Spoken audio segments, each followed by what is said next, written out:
Bonjour à tous.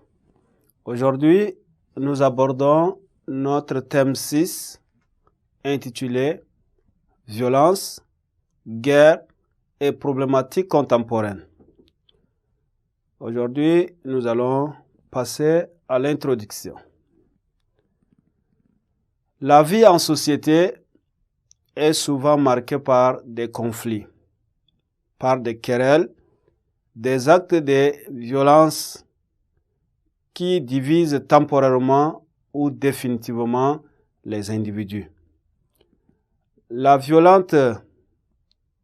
violence épouse les esprits et s'érige ainsi dans presque toutes les communautés, comme un principe de règne, de domination et d'autodéfense.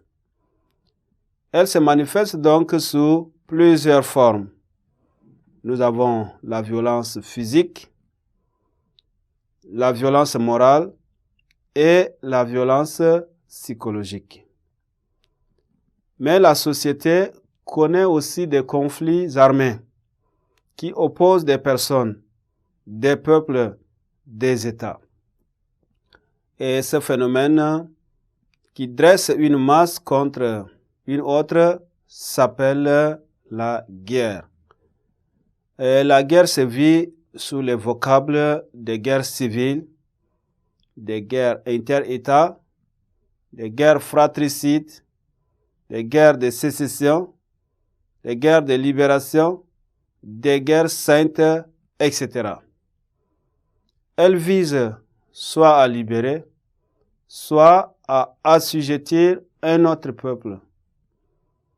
L'histoire nous apprend en effet que des peuples se sont soulevés les uns contre les autres, que d'États se sont imposés aux autres grâce à la guerre et se sont disloqués toujours à cause de la guerre, que des civilisations se sont imposées aux autres grâce à leur puissance guerrière.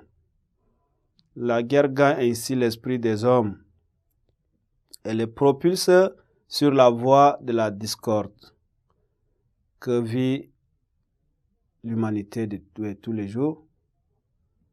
Alors, la violence, la conquête du pouvoir et la recherche du bien matériel sont autant de causes à cette violence.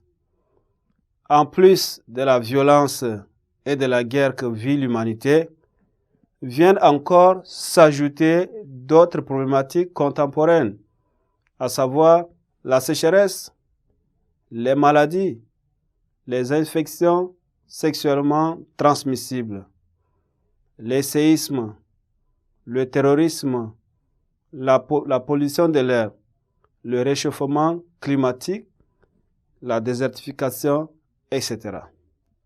Ces problèmes, dont les causes seraient aussi imputables aux violences et conflits armés, mettent terriblement en difficulté la vie humaine. Face à ces défis de l'heure, les efforts et les recherches ne tarissent pas. Les accords de paix, les pactes de non-agression, l'évolution de la technologie, les découvertes scientifiques, la modernisation de la médecine humaine visent à débarrasser l'homme de ces virus socioculturels et politiques qui lui créent un espace de sécurité, de paix et de bonheur. Beaucoup de littératures ont abordé le thème de la violence et des guerres et nous allons, dans le cours prochain, aborder quelques thèmes, quelques littératures qui abordent ces thèmes. On doit les illustrer donc à travers quelques textes. C'est tout pour aujourd'hui. Je vous remercie de votre attention. Au revoir.